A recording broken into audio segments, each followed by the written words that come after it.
Lucas, and welcome to Abstract Essay, where ideas take shape, thoughts find depth, and every conversation explores the art of thinking beyond the obvious. And today I have my special guest. She is a speaker, life coach, an author, and relationship repair specialist, trauma healing, and self love recovery. No other than Miss Danielle Bernock. Welcome, Miss Danielle. And can you please introduce more about yourself that I miss? Well, thank you for having me again, Daniel. It's always a delight to talk with you and to share with wonderful people online to share love and grace and mercy with them. As you said, I am a coach and a speaker and an author. I have 5 books. I've been married for 45 years and I've repaired many relationships in my own life because I'm a childhood trauma survivor. And I discovered that's what breaks a lot when you have trauma is your relationships. First, your relationship with yourself, and then it spreads to your relationship with others. So that's why I'm a relationship repair specialist to help people repair their relationship with themselves, to love themselves again, to accept themselves again, because how we treat others flows out of how we treat ourselves. And so that's what I do with my coaching is to help people repair that relationship with themselves and with others. I do one-on-one coaching and one-on-two coaching. For instance, like a mother, daughter, father, son, or two people at a time with one of me. Yes, and thank you so much for sharing your life coaching to the world, Miss Danielle, and hoping for more and more empowering coaching to come. So tell us your journey as being a life coach. Oh, it started out of my first book. We talked about that in book 101, Emerging with Wings, sharing my story of emerging free from childhood trauma and my broken relationship with myself, my broken relationship with God, my broken relationship with family members, and a whole host of other things. And the response I got to that book is what propelled me into becoming more online, writing more. I have 5 books now, and reaching for people to help them get what I received in my healing journey. As it says on my website, I connect people to the love that heals. I believe love is our greatest need as human beings. And when we have suffered experiences that tell us we are not worthy of love, it destroys our life in so many ways. So knowing we're loved changes everything. So with my books and my coaching and my speaking, that is what I aim to infuse into people is them to know that they are loved, not just on the good days, but on the bad days, on the days when you feel so unworthy of love. Because I did a search on Google to find out how big of a deal it was to know that you're loved. I searched on Google, why is it hard to know that you're loved? And can you guess, Daniel, how many search responses I get? How many, miss? No 500? guess? No guess? 500. 500, yes. Billions. Billions? Oh my god. Billions. Depending on when you put it in there, it's over 3 to 5 billion Billion. search results asking that question. That really illuminates there is a problem in our world with people struggling to know that they are loved, to know, like we hear it, and on a good day, we might believe it, but those stats, they don't lie.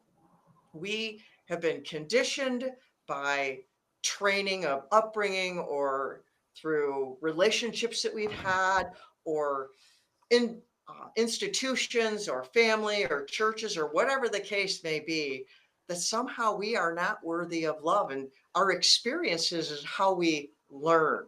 There's a book, not a book, a poem out there called Children Live What They Learn. And that's a poem I came to know when I was a child. I actually hid it on the back of my bedroom door because I wanted the good stuff in there while I was suffering the bad things. But the whole point of that poem to me is it illuminates how our experiences teach us. And that doesn't mean they always teach us what's right. Because when someone grows up with trauma, they are taught they're not worthy of love. They are taught that they are worthless. They are taught that they ought to be ashamed of themselves. And that's not true. And the only way to get those lies out of us is to infuse the truth of unconditional love. And that is what I do with my books and my coaching, my speaking, connecting people to that love that heals. That's the love that loves you on the bad day. That's the love that loves you all the time. That's the love that sees value in you all the time and helps you to do what is good. They are out for what is your best interest, not what's in their best interest, not what makes them happy, but what is good for you because they see the value in that. And so through that first book, I saw the need for people to know this love, to know this healing. And so I started writing online. I became a freelance writer. It led to other books and other books. It led to getting business mentoring and led me into coaching where I can actually one-on-one, which led into the one-on-two. I didn't set out to do one-on-two coaching. That came out of my coaching. And that is so much of what I do is I adapt. People are adaptable, and it's good to be adaptable. Some people, when we're hurting, we're not so adaptable. Years ago, I was not quite as adaptable as I am now. But as we heal, we can become more adaptable. And one-on-one coaching is wonderful. But sometimes someone's like, well, now I love myself again, but I'm really having a problem with this family member. Well, are they open to coaching?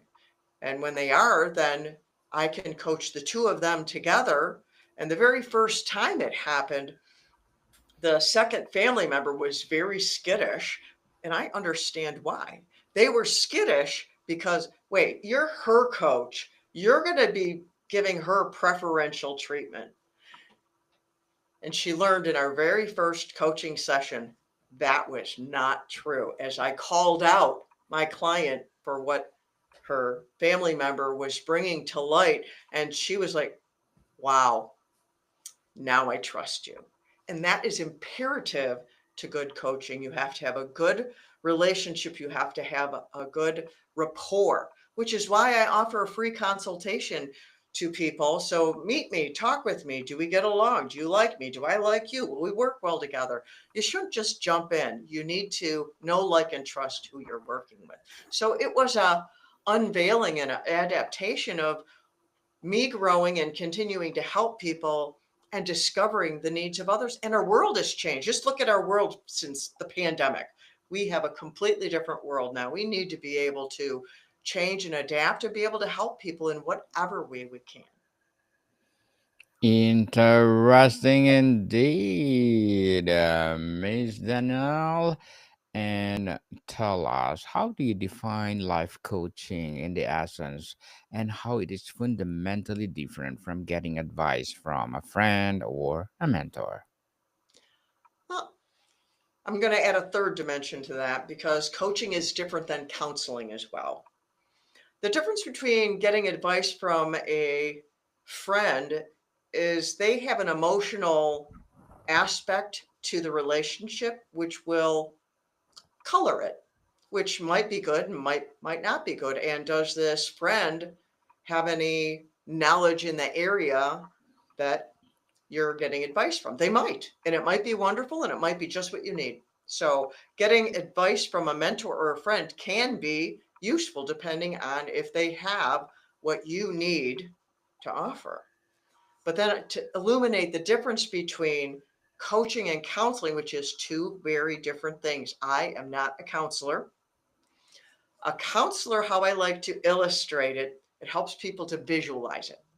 If you are going to a counselor, it's like you're sitting in your car in the garage and you need to back out of the garage into the street. As you are backing out of your garage into the street, where is your focus? Your focus is behind you. So you are using your rear view mirror, your side view mirrors, or you're using your screen if you have that, or you're even looking over your shoulder, maybe all of that. because you're trying to get back up safely into the street, not run over a dog, not run over a person, and to get out in the street, not get hit by a car, because you have to focus behind you. What is in front of you is not as important because you're moving backwards.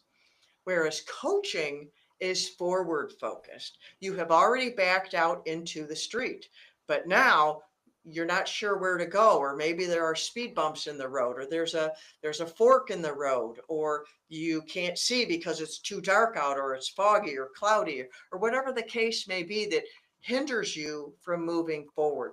Coaching is forward focused. You still use your side view mirrors and you still use your rear view mirror, because your past is a part of your life. So you reference it, but you're not focused on it. You're focused on moving forward.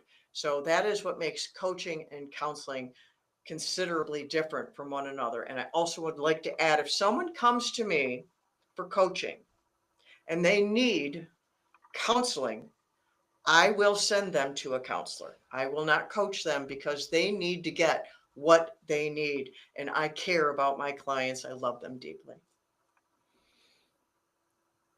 Miss Danielle, what is the core belief that all effective life coaches hold about their clients' potential and capability? I can't speak for other coaches. I can only speak for myself.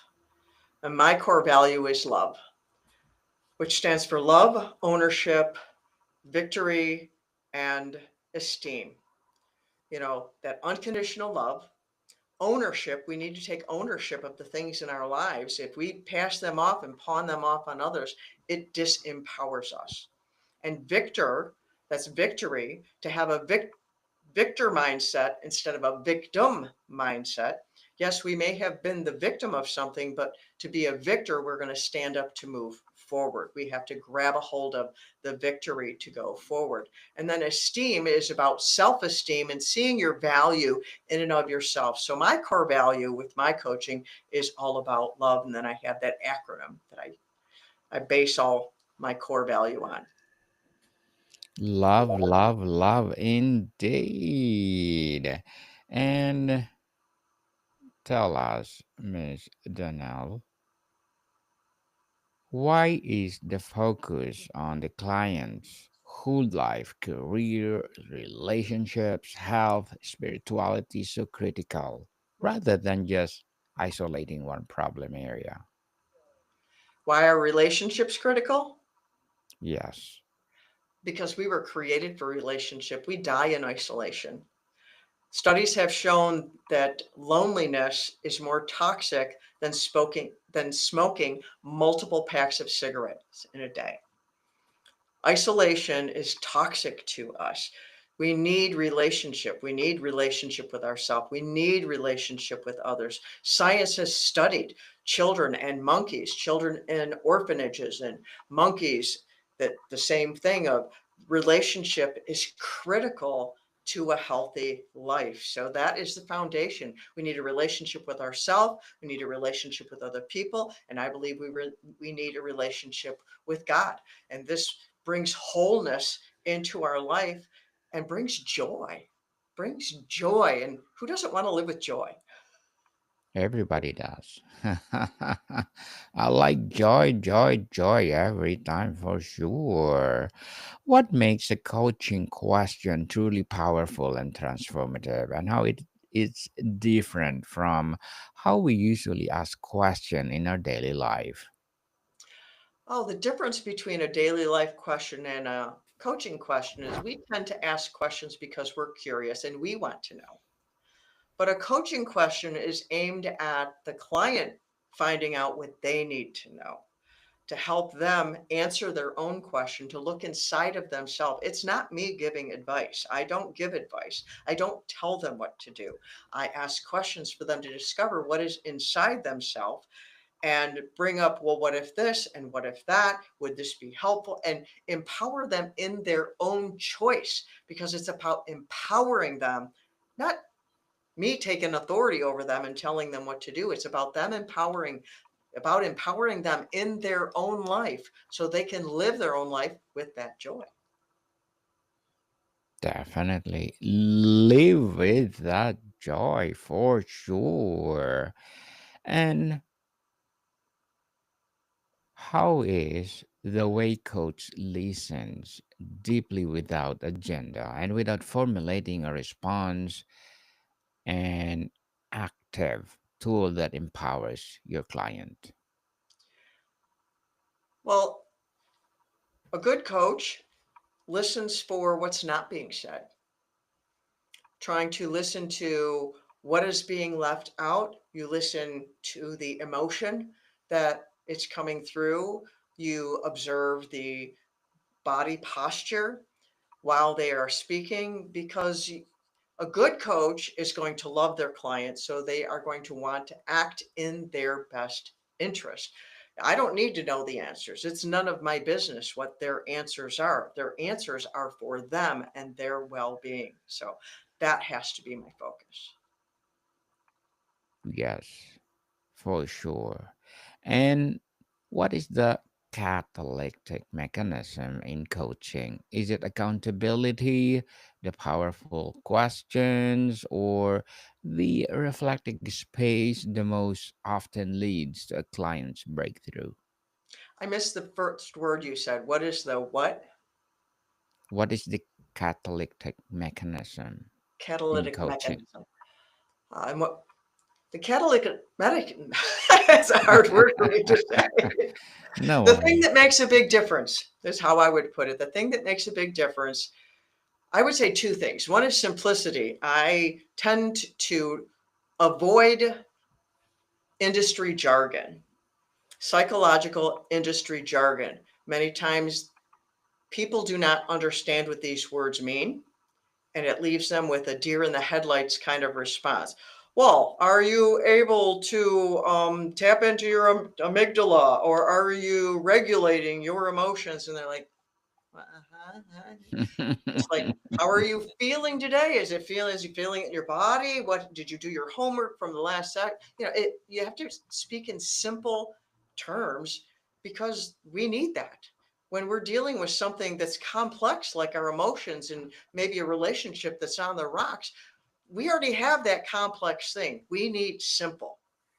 But then the thing that really empowers my clients to move forward is when they get an aha moment, when they get an aha moment and they go, oh, because then they see something they did not see before, which empowers them to move forward in a way they never could before. So, aha moments are crucial. Aha, for sure. I got it, Eureka, as these Yes. people.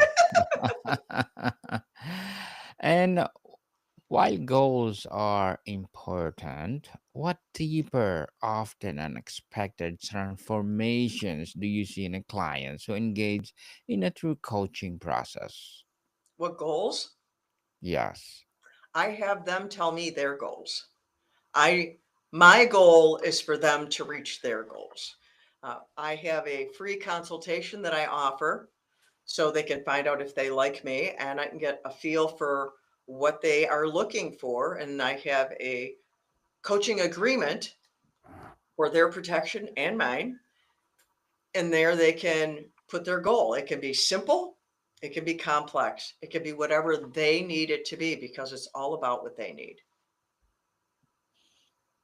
Ms. Danielle, how do you measure the success of coaching engagement when the outcomes are often a profound internal shift in a mindset and awareness?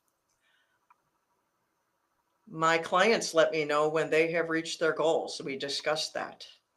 I I release them. I call it graduating them. When they complete coaching and they have attained what they have tried to attain, they what I call graduate and they are able to function in the world in the way in which they desired when they came to me. They have acquired the transformation that they were looking for.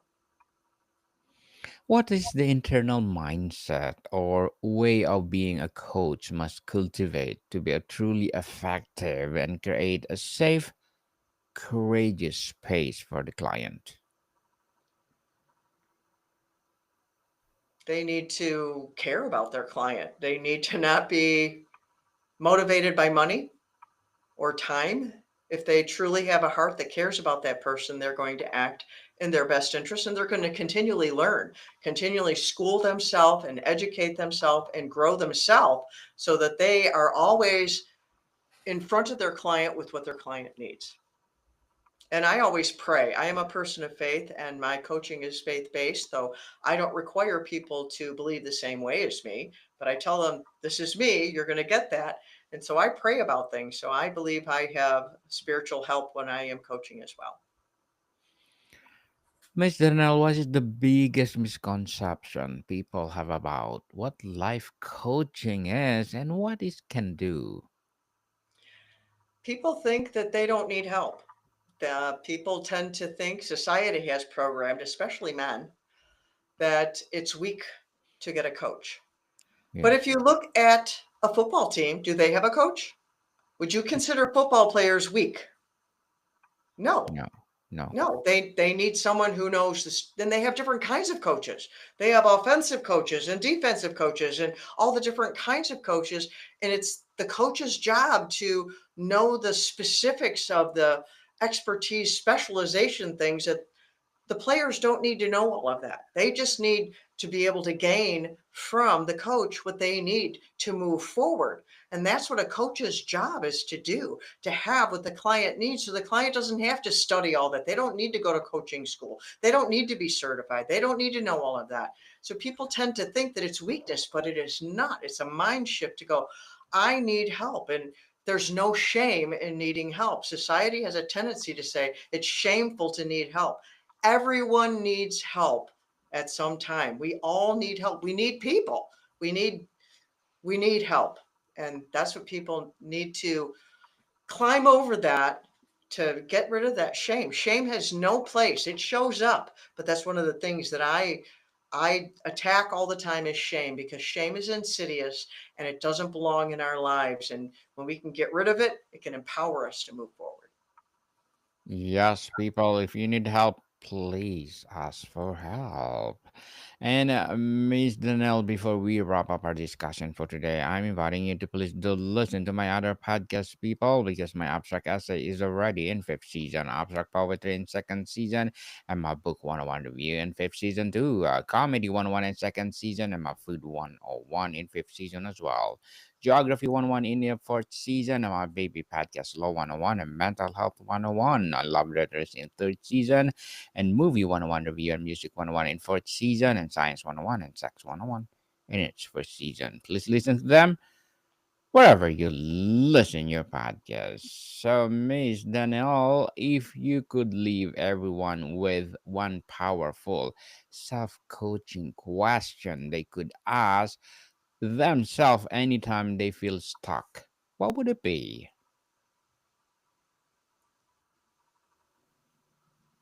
What's holding you back from getting help? What is Definitely. holding you back from getting help? And are you Yes, willing to let go of that? yes. Please, people, again, if you need help, ask for help. Miss Danielle is here to help you for sure.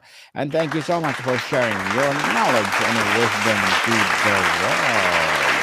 So can you please invite our listeners to support your books, your advocacy, your business, or whatever projects that you're doing right now, Miss Danielle?